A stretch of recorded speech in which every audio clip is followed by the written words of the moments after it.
What's going on, guys, and welcome to today's video. And today we are going to be trying the insanely cheap Amazon Mopar tire carrier reinforcement, swing gate, tailgate reinforcement, whatever you want to call it, for the JL Wrangler. Now, if you don't know what I'm talking about, I will show you here on a factory equipped Jeep Wrangler JL. This is a factory or optionable Mopar accessory for the JL. This is a part that bolts on underneath the tire carrier and bolts to the factory hinges to basically strengthen the aluminum tailgate. This is obviously important once you start bolting on heavier wheels and tires than the stock 33s or what have you. If you've got 35s and up, it's probably a good idea to be looking into a tire carrier swing gate reinforcement kit, something along those lines, because even from the factory, if you option 35s with the Extreme Recon or Extreme 35 package, it does come with this Mopar accessory already installed. So it's probably advisable to be doing that. Like I said, if you're moving up to 35s or larger. So guys, here is my personal Jeep Wrangler with the factory equipped spare tire carrier tailgate reinforcement bracket. As you guys can see, it is a large metal bracket that is bolted onto the factory hinges, and it ends up going behind the factory tire carrier. Now you might be wondering, well, if it's bolting to the existing hinges, how is it strengthening up anything, because the factory hinges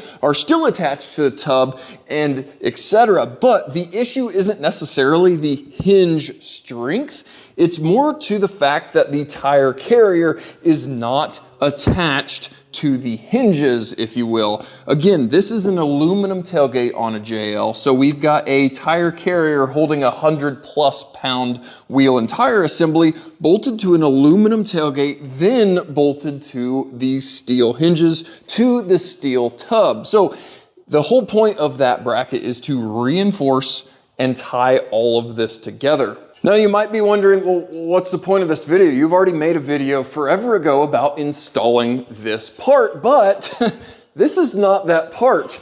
The factory accessory from Mopar is $700 to $800 depending on where you are buying it online. And that is a massive, massive chunk of change for a aluminum panel with some bolts.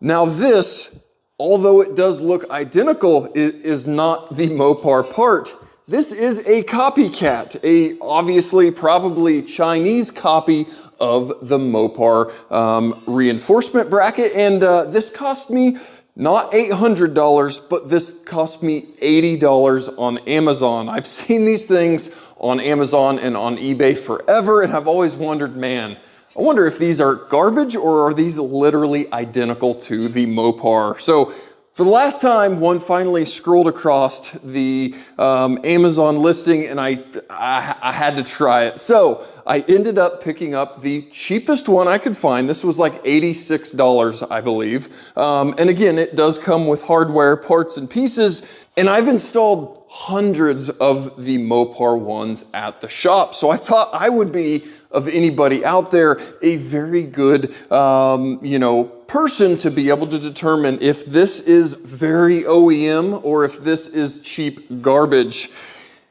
And let me tell you off the bat, this looks, absolutely identical. The same black textured finish, the aluminum construction.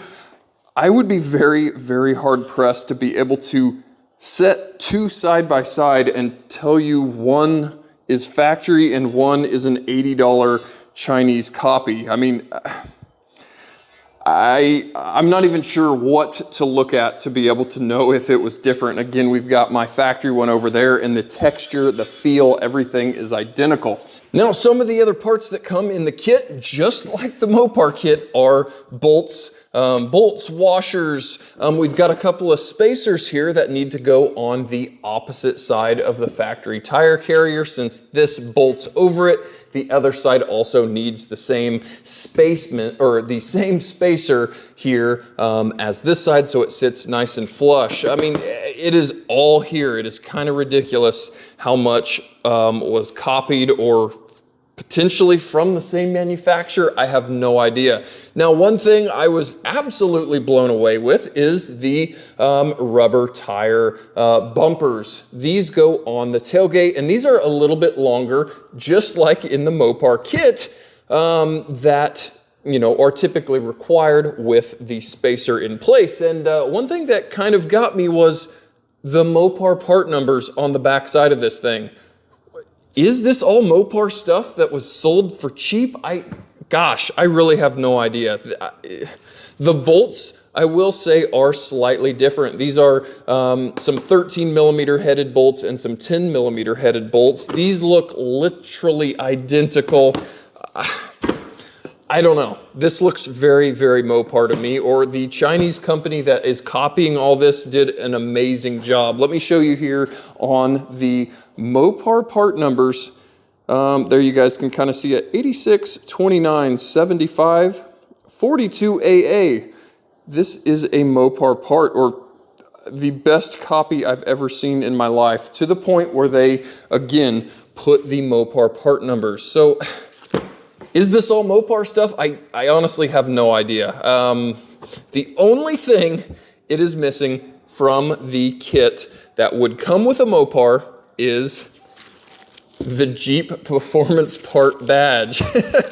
This badge, again, comes with the Mopar kit, and that goes right here in this recessed area that is included with the Chinese version.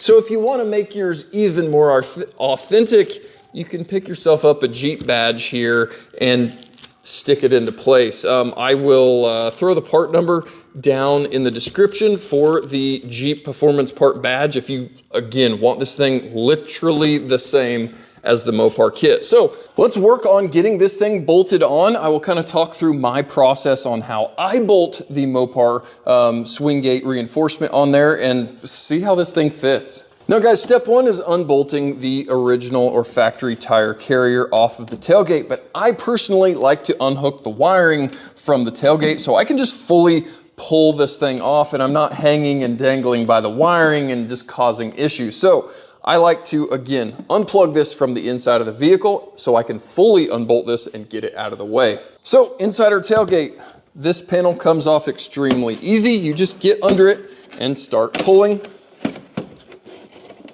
And just like that, we've got the panel pulled off. You can see all of these green clips just pulled directly forward or outward from the panel, and then you can remove it. Now, keep in mind, some of these clips often get stuck or pull off of the panel. And at that point, you just need to remove them and then get them clipped back onto the panel.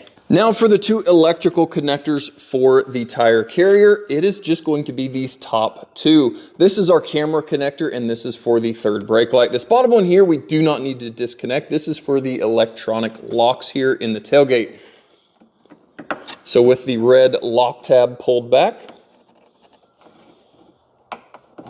we can get both of these disconnected.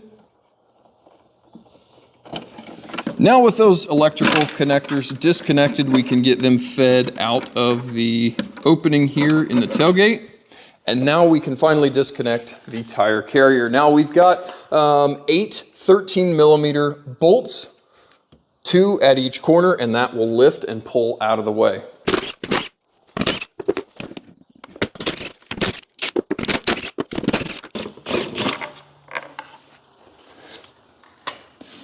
Now that we've got the tire carrier off, it's a really, really convenient time to clean all of the dirt, dust, and mud that might have been collected back here from the world, off-road, winter, whatever.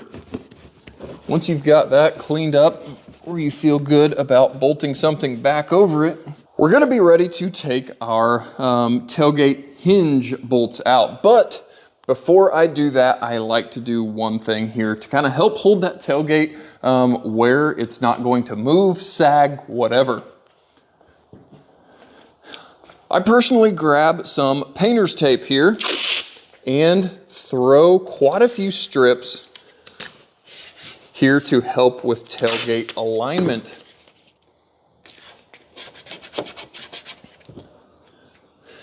Now I've seen guys wedge wood or cardboard or whatever underneath the tailgate, but I've honestly found that doing this method here with a few pieces of painter's tape really kind of secures and holds the tailgate where it's supposed to be, and it doesn't really sag or move too much.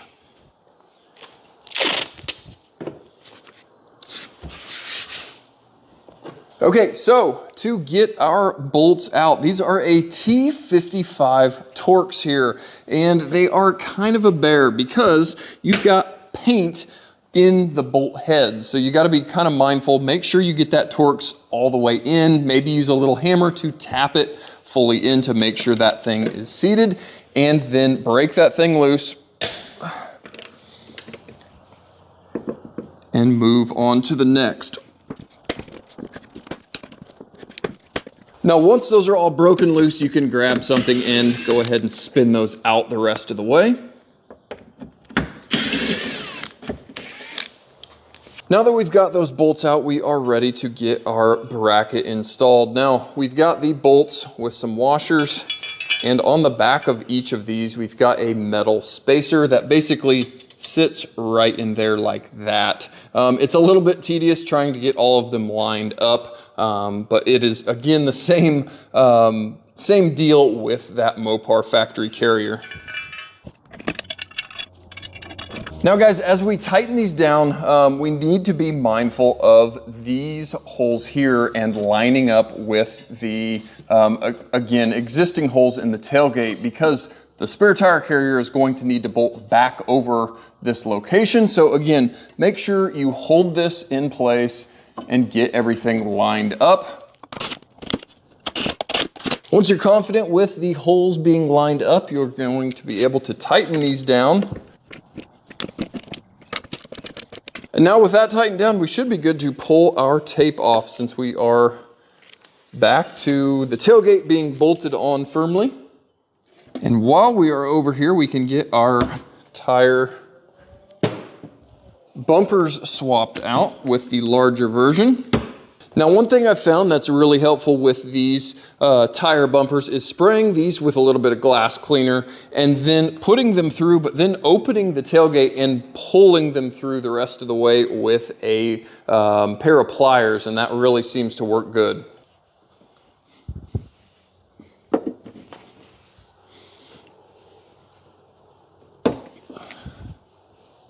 Now with those rubber tire bumpers in place, we are ready to throw our tire carrier back on. Now there are these two spacers that come in the kit, and those are going to live right here behind the tire carrier on the left or driver's side, because they are needed to basically make up the difference in the gap due to our now tire carrier reinforcement living here on this side.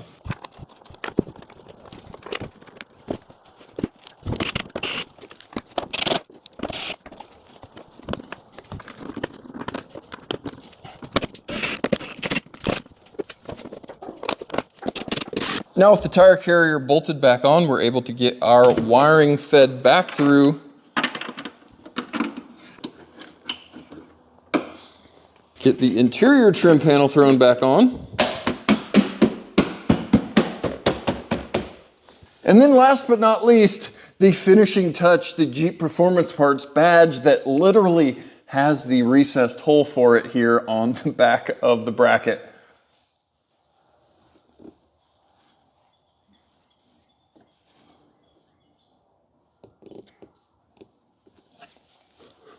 We'll now get our tire thrown back on.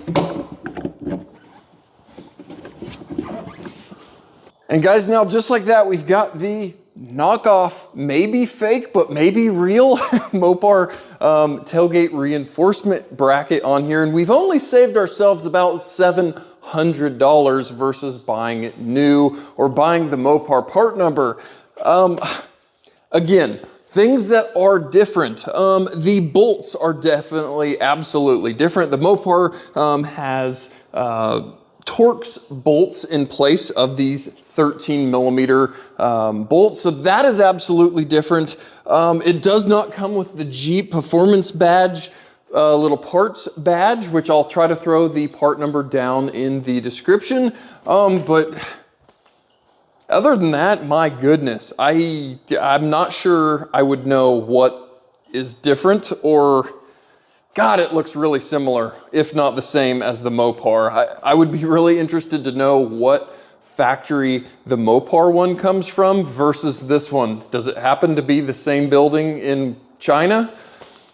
I don't know. And are these getting plucked off the assembly line because they had some finish defect or something and are getting thrown on Amazon for 80 bucks? I don't know. It would be really interesting to know, but I guess time will tell.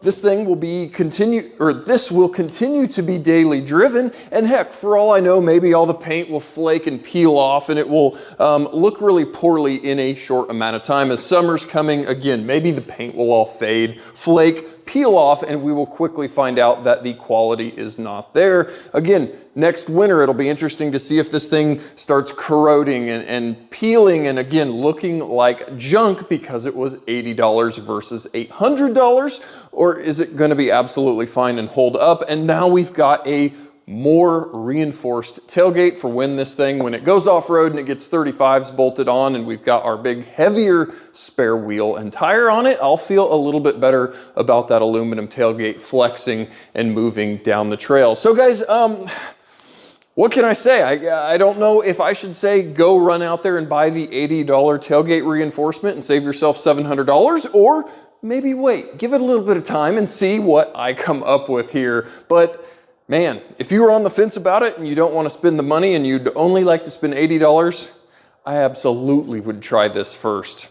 Maybe it'll last you a few years and it will work and look good. I personally like the look of these things. I know some people don't, but I think they make them look a little more rugged, utilitarian, I don't know, whatever you want to call it. It looks a little beefier on your off-road Jeep. So that's why I threw it here on Dad's. And again, it does carry that 35 when we are off-road. So guys, thanks for coming out into the garage and trying the cheap Amazon, maybe fake tailgate reinforcement bracket, and let me know if you've got this or a very similar cheap one, and has it held up? Is the paint peeling? Does it break in half after a mile of driving down the road, or has it been absolutely perfect and you're happily saving your $700 in your wallet? So guys, thanks for coming out into the garage with me today and getting another part put on Dad's JL. And guys, as always, thanks for watching, and we'll catch you guys next time.